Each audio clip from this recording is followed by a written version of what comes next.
ಎಲ್ಲ ಒಂದು SLC ವಿದ್ಯಾರ್ಥಿಗಳಿಗೆ ಟ್ರೂ ಕೆ ಅಫಿಷಿಯಲ್ ಚಾನಲ್ಗೆ ಸ್ವಾಗತ. ನಾನು ಚೇತನ್ ಕೆ. ಇವತ್ತಿನ ಈ ನೋಟದಲ್ಲಿ SLC FA2 ಎಕ್ಸಾಮ್ಗೆ ವಿಜ್ಞಾನ ವಿಷಯದ ಒಂದು ಪ್ರಶ್ನೆ ಪತ್ರಿಕೆ ಉತ್ತರ ಸಹಿತ ನೋಡೋಣ. ಈ ಒಂದು ಕ್ವಶನ್ ಪೇಪರು ಇಂಪಾರ್ಟೆಂಟು ನಿಮ್ಮ FA2 ಎಕ್ಸಾಮ್ಗೆ. ಯಾಕೆ ಅಂದರೆ ಇಲ್ಲಿ ಯಾವ ರೀತಿಯಾಗಿ ಪ್ಯಾಟರ್ನನ್ನು ಕೊಟ್ಟಿದ್ದಾರೆ, ಇದೇ ರೀತಿ ಪ್ಯಾಟರ್ನು ನಿಮ್ಮೊಂದು FA2 ಎಕ್ಸಾಮಲ್ಲಿ ಇರ್ತದೆ. ಅಷ್ಟೇ ಮಾತ್ರವಲ್ಲ, ಇಲ್ಲಿರುವ ಪ್ರಶ್ನೆಗಳು ನಿಮ್ಮ ಎಕ್ಸಾಮ್ಗೆ ರಿಪೀಟ್ ಆಗ್ಬೋದು. ಯಾಕಂದರೆ ಇವೆಲ್ಲ ಕೂಡ ಇಂಪಾರ್ಟೆಂಟ್ ಕ್ವಶನ್ಗಳು. ಚೆನ್ನಾಗಿ ಓದ್ಕೊಂಡೋಗಿ. ಸಂಪೂರ್ಣ ಕ್ವಶನ್ ಪೇಪರು ಉತ್ತರ ಸಹಿತ ಕೊಡ್ತೀನಿ. ಅದರಿಂದ ಪ್ರತಿಯೊಬ್ಬರು ಕೂಡ ಕೊನೆವರೆಗೆ ನೋಡಿ, ಓಕೆನಾ? ಬನ್ನಿ ಇವತ್ತಿನ ಈ ವಿಡಿಯೋನ ಶುರು ಮಾಡೋಣ.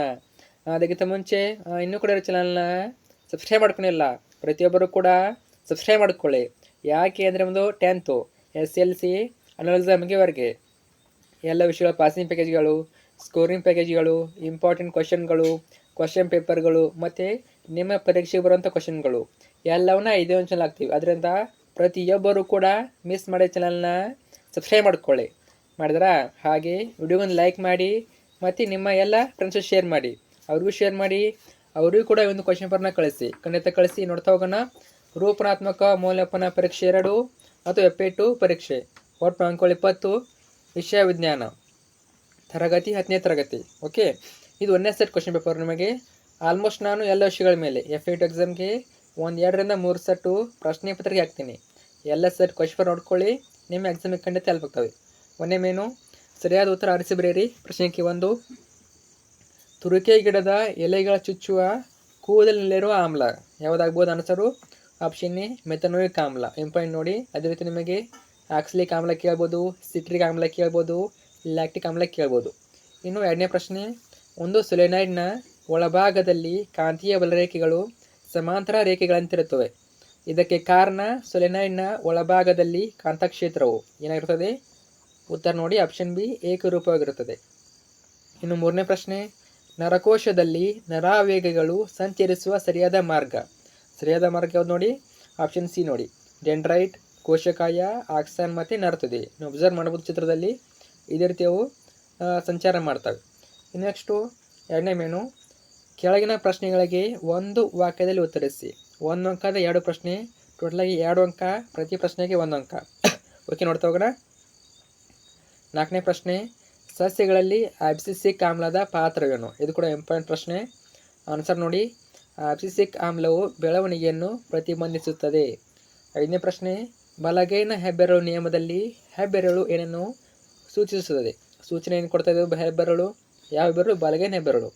ಏನು? ಉತ್ತರ ನೋಡಿ, ವಿದ್ಯುತ್ ಪ್ರವಾಹದ ದಿಕ್ಕು. ಇನ್ನು ಮುಂದಿನ ಪ್ರಶ್ನೆ, ಕೆಳಗಿನ ಪ್ರಶ್ನೆಗಳಿಗೆ 2-3 ವಾಕ್ಯದಲ್ಲಿ ಉತ್ತರಿಸಿ. 2 ಅಂಕದ 4 ಪ್ರಶ್ನೆ, ಟೋಟಲಾಗಿ 8 ಅಂಕ, ಪ್ರತಿ ಪ್ರಶ್ನೆಗೆ 2 ಅಂಕ.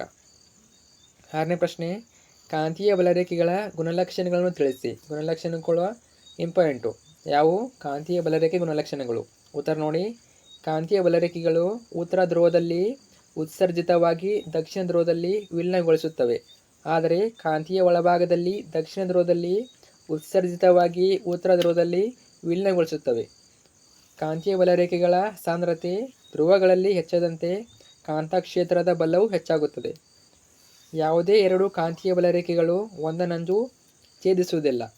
ಕಾಂತದಿಂದ ದೂರ ಸರಿದಂತೆ ಅವುಗಳಲ್ಲಿ ಆಕರ್ಷಣ ಬಲ ಕಡಿಮೆಯಾಗುತ್ತದೆ. ಇನ್ನು 7ನೇ ಪ್ರಶ್ನೆ, ಪ್ರತ್ಯಾಮ್ಲಗಳ ಗುಣಲಕ್ಷಣಗಳನ್ನು ತಿಳಿಸಿ. ಗುಣಲಕ್ಷಣ ಕೂಡ ಕೇಳಿದ್ದಾರೆ ನೋಡಿ, ಇಂಪಾರ್ಟೆಂಟ್ ಇದು ಕೂಡ ನೋಡಿ. ಪ್ರತ್ಯಾಮ್ಲೀಯ ಕೈ ರುಚಿ ಹೊಂದಿವೆ, pH ಮೌಲ್ಯ 7ಕ್ಕಿಂತ ಹೆಚ್ಚು. ಕೆಂಪು ಬಣ್ಣದ ಲಿಟ್ಮಸ್ ಕಾಗದವನ್ನು ನೀಲಿ ಬಣ್ಣಕ್ಕೆ ಬದಲಾಯಿಸುತ್ತವೆ. ನೀರಿನಲ್ಲಿ ವಿಲೀನವಾದಾಗ OH- ಅಯಾನುಗಳನ್ನು ಉಂಟು ಮಾಡುತ್ತದೆ. ಯಾವುದು? OH- ಅಯಾನುಗಳು. ಇನ್ನು 8ನೇ ಪ್ರಶ್ನೆ, ಒಬ್ಬ ವಯೋವೃದ್ಧರಿಗೆ ವೈದ್ಯರು ಆಹಾರದಲ್ಲಿ ಕಡಿಮೆ ಸಕ್ಕರೆಯನ್ನು ತೆಗೆದುಕೊಳ್ಳುವಂತೆ ಸಲಹೆ ನೀಡುತ್ತಾರೆ. ಆ ವ್ಯಕ್ತಿಯು ಯಾವ ರೋಗದಿಂದ ಬಳಲುತ್ತಿದ್ದಾನೆ? ಈ ಪರಿಸ್ಥಿತಿಗೆ ಕಾರಣವಾದ ಹಾರ್ಮೋನನ್ನು ಬರೆಯಿರಿ. ಯಾವುದು ಹಾರ್ಮೋನ್ ನೋಡಿ? ಮಧುಮೇಹ ರೋಗ ಅಥವಾ ಸಕ್ಕರೆ ಕಾಯಿಲೆ. ಇನ್ಸುಲಿನ್ ಹಾರ್ಮೋನ್ ಕಡಿಮೆ ಸ್ರವಿಕೆ. ಇನ್ನು 9ನೇ ಪ್ರಶ್ನೆ, ಒಂದು ವಿದ್ಯುತ್ ಮಂಡಲದಲ್ಲಿ ಓವರ್ಲೋಡ್ ಉಂಟಾಗಲು ಕಾರಣವೇನು? ಇದು ಕೂಡ ಇಂಪಾರ್ಟೆಂಟು ನೋಡಿ. ಉತ್ತರ ನೋಡಿ, ವೋಲ್ಟೇಜ್ನ ಅಥವಾ ವಿಭವಾಂತರ ಆಕಸ್ಮಿಕ ಹೆಚ್ಚಳದಿಂದ ಓವರ್ಲೋಡ್ ಉಂಟಾಗುತ್ತದೆ. ನೆಕ್ಸ್ಟು, ಕೆಲವು ಸಂದರ್ಭಗಳಲ್ಲಿ ಹಲವು ಉಪಕರಣಗಳನ್ನು ಒಂದೇ ಸಾಕೆಟಿಗೆ ಜೋಡಿಸುವುದರಿಂದ ಓವರ್ಲೋಡ್ ಉಂಟಾಗುತ್ತದೆ. ಇನ್ನು ಮುಂದಿನ ಪ್ರಶ್ನೆ, ಇನ್ನೊಂದು ಪಾಯಿಂಟ್ ಇದೆ ನೋಡಿ, ಸಜೀವ ತಂತಿ ಮತ್ತು ತಟಸ್ಥ ತಂತಿಗಳು ಎರಡು ನೇರ ಸಂಪರ್ಕಕ್ಕೆ ಬಂದಾಗ ಓವರ್ಲೋಡ್ ಉಂಟಾಗುತ್ತದೆ. ಇದನ್ನು ಬಿಟ್ಟು ಕೂಡ ನಮಗೆ ಬೇರೆ ಪಾಯಿಂಟ್ಸ್ ಬುಕ್ಕಲ್ಲಿ ಅದನ್ನು ಕೂಡ ಬರಿಬೋದು. ನೆಕ್ಸ್ಟು ಮುಂದಿನ ಪ್ರಶ್ನೆ ಕೇಳಿದಾರೆ ನೋಡಿ, ಕೆಳಗಿನ ಪ್ರಶ್ನೆಗಳಿಗೆ 3-4 ವಾಕ್ಯದಲ್ಲಿ ಉತ್ತರಿಸಿ. 3 ಅಂಕದ ಒಂದು ಪ್ರಶ್ನೆ, ಟೋಟಲಾಗಿ 3 ಅಂಕ ಒಂದೇ ಪ್ರಶ್ನೆ. ಇದು ಇಂಪಾರ್ಟೆಂಟ್ ಕ್ವಶನ್ ನೋಡಿ. 10ನೇ ಪ್ರಶ್ನೆ, ಮಾನವನ ಮೆದುಳಿನ ನೀಳಛೇದ ನೋಟವನ್ನು ತೋರಿಸುವ ಚಿತ್ರವನ್ನು ಬರೆಯಿರಿ. ಈ ಕೆಳಗಿನ ಭಾಗಗಳನ್ನು ಗುರುತಿಸಿ. ನೋಡಿ ಅವ್ರು ಭಾಗ ಕೊಟ್ಟಿದ್ದಾರೆ, ಮಧ್ಯ ಮೆದುಳು ಮತ್ತು ಪಾನ್ಸು. ನೀವು ಚಿತ್ರ ತೆಗೆದುಬಿಟ್ಟು ಇವೆರಡು ಭಾಗಗಳನ್ನು ಗುರುತಿಸಬೇಕು. ಓಕೆನಾ. ಮಾನವನ ಮೆದುಳು ವೆರಿ ಇಂಪಾರ್ಟೆಂಟ್ ಚಿತ್ರ ಇದು. ಮಾನವನ ಮೆದುಳು ಮತ್ತು ಹೃದಯ ಇವೆರಡು ಕೂಡ ಮೋಸ್ಟ್ ಇಂಪಾರ್ಟೆಂಟು. ನಿಮ್ಮ ಆನ್ಯುವಲ್ ಎಕ್ಸಾಮ್ನಲ್ಲಿ ಕೂಡ ಕೇಳ್ತಾರೆ. ಅದರಿಂದ ಮಾನವನ ಮೆದುಳು ಮತ್ತು ಹೃದಯ ಇವೆರಡನ್ನೂ ಕೂಡ ಮಿಸ್ ಮಾಡಿ ನೋಡ್ಕೊಳ್ಳೇಬೇಕು. ಮಿಸ್ ಮಾಡೋಕ್ಕೆ ಹೋಗಬೇಡಿ. ಅವೆರಡು ಕೂಡ ಎಕ್ಸಾಮಲ್ಲಿ ಕೇಳ್ತಾರೆ. ಅವು 2 ಮಾರ್ಕ್ಸಿಗೆ ಕೇಳಿ, 3 ಕೇಳಿ, 4 ಕೇಳಿ. ಒಟ್ಟಿನಲ್ಲಿ ಚಿತ್ರ ಸಹಿತ ನೀವು ಭಾಗಗಳು ನೋಡ್ಕೋಬೇಕು. ಬರೀ ಚಿತ್ರ ಅಷ್ಟೇ ಅಲ್ಲ, ಮತ್ತು ಭಾಗಗಳು ಕೂಡ ಇಂಪಾರ್ಟೆಂಟು. ಭಾಗ ಕೇಳ್ತಾರೆ. ಒಟ್ಟಿನಲ್ಲಿ ಎಲ್ಲ ಭಾಗ ನೋಡ್ಕೊಳ್ಳಿ. ನಿಮಗೆ ಎಕ್ಸಾಮಲ್ಲಿ ಕೇಳಿದಷ್ಟು ಬರೀರಿ. ಇಲ್ಲಿ ಯಾವ್ದು ಕೇಳಿದರೆ ಮಧ್ಯ ಮೆದುಳು ಮತ್ತು ಪಾನಸನ ಕೇಳಿದರೆ ಎರಡೇ ಕೇಳಿದ್ರೆ ಎರಡು ಗುರುತಿಸಿ. ಅಥವಾ ಅವ್ರು ಏನೂ ಕೇಳಿಲ್ಲ ಅಂದರೆ ನೀವೆಲ್ಲ ಭಾಗವನ್ನು ಗುರುತಿಸಬೇಕು. ನೋಡ್ಕೋಬೋದು. ತುಂಬಾ ಈಸಿ ಇದೆ. ನಿಮಗೆ ಅಷ್ಟು ನೋಡೋಕ್ಕೆ ಟಫ್ ಅನಿಸ್ಬೋದು. ನೀವಾಗ ಬುಕ್ಕಲ್ಲಿ ಬಿಡಿಸ್ತೀರಾ ಅವಾಗ ನಿಮಗೆ ಈಸಿ ಆಗ್ತದೆ. ಓಕೆನಾ. 1-2 ಸಲ ಬಿಡಿಸಿ ನಿಮಗೆ ಈಸಿಯಾಗಿ ಬಂದುಬಿಡ್ತದೆ. ಓಕೆ. ಚಿತ್ರ 7.3 ಇದೆ ನೋಡ್ಕೊಳ್ಳಿ ಬುಕ್ಕಲ್ಲಿ. ನೆಕ್ಸ್ಟು ಕೆಳಗಿನ ಪ್ರಶ್ನೆಗಳಿಗೆ 4-5 ವಾಕ್ಯದಲ್ಲಿ ಉತ್ತರಿಸಿ. 4 ಅಂಕದ ಒಂದು ಪ್ರಶ್ನೆ, ಟೋಟಲಾಗಿ 4 ಅಂಕ ಒಂದೇ ಪ್ರಶ್ನೆ. 11ನೇ ಪ್ರಶ್ನೆ, ಕ್ಲೋರ್ ಆಲ್ಕಲಿ ಪ್ರಕ್ರಿಯೆಯು ಉತ್ಪನ್ನಗಳನ್ನು ಹೆಸರಿಸಿ. ಪ್ರತಿಯೊಂದರ ಉಪಯೋಗಗಳನ್ನು ಬರೆಯಿರಿ. 4 ಮಾರ್ಕ್ಸಿಗೆ ಕೇಳ್ತಾರಂತ ಡೆಫಿನೆಟಾಗಿ ಕೇಳೋಕ್ಕಾಗಲ್ಲ. ಒಟ್ಟಿನಲ್ಲಿ ಇಂಪಾರ್ಟೆಂಟು. ಓಕೆನಾ. ನಿಮ್ಗೆ ಅಷ್ಟು ಮೀರಿ ವಿಜ್ಞಾನ ವಿಷಯದಲ್ಲಿ ಇಂಪಾರ್ಟೆಂಟ್ ಕ್ವಶನ್ ಬೇಕಂದ್ರೆ FA2ಗೆ 2-3 ಸೆಟ್ಟು ಪ್ರಶ್ನೆ ಪತ್ರಿಕೆ ಹಾಕ್ತೀನಿ. ಎಲ್ಲ ಸೆಟ್ ನೋಡ್ಕೊಳ್ಳಿ. ನಿಮಗೆ ಅವಾಗ ಗೊತ್ತಾಗ್ತದೆ ಯಾವ ರೀತಿ ಕ್ವಶನ್ ಕೇಳ್ತಾರೆ, ಯಾವೆಲ್ಲ ಕೇಳ್ಬೋದು ಅಂತ ಗೊತ್ತಾಗ್ತದೆ. ಓಕೆನಾ. ಇದೊಂದೇ ಅಲ್ಲ, ಮತ್ತು ಇನ್ನೂ ಹಾಕ್ತೀನಿ ಸೆಟ್ಗಳನ್ನು ನೋಡ್ಕೊಳ್ಳಿ. ಸೋಡಿಯಂ ಹೈಡ್ರಾಕ್ಸೈಡ್ ನೋಡಿ, NaOH, ಲೋಹಗಳ ಜಿಡ್ಡು ನಿವಾರಣೆ, ಸಾಬೂನು ಮಾರ್ಜಕಗಳು, ಕಾಗದ ತಯಾರಿಕೆ, ಕೃತಕ ನೂಲುಗಳ ತಯಾರಿಕೆ.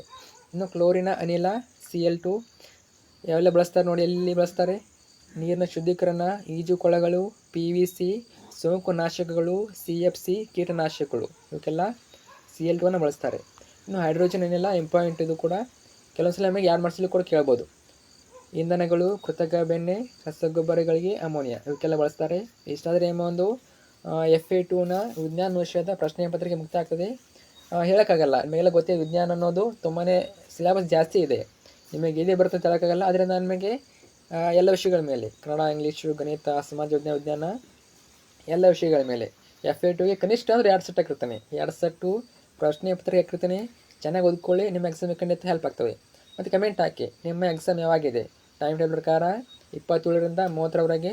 ಸೊ ನಿಮ್ಮ ಎಕ್ಸಾಮ್ ಯಾವ ಡೇಟಿಗೆ ಅಂತ ಕಮೆಂಟ್ ಹಾಕಿ. ನೀವು ಕಮೆಂಟ್ ಹಾಕಿದ್ರೆ ಗೊತ್ತಾಗ್ತದೆ ಯಾವ ಡೇಟಿಗೆ ನಿಮ್ಮ ಎಕ್ಸಾಮ್ ಇದೆ ಅಂತ. ಖಂಡಿತ comment hockey. So don't worry, ನಿಮಗೆ ಇನ್ನೂ ಕೂಡ ಕ್ವಶನ್ ಹಾಕ್ತೀನಿ. ಇನ್ನೂ ಕೂಡ ಇಂಪಾರ್ಟೆಂಟ್ ಕ್ವಶನ್ ಹಾಕ್ತೀನಿ. ಅವನು ಚೆನ್ನಾಗಿ ಓದ್ಕೊಳ್ಳಿ.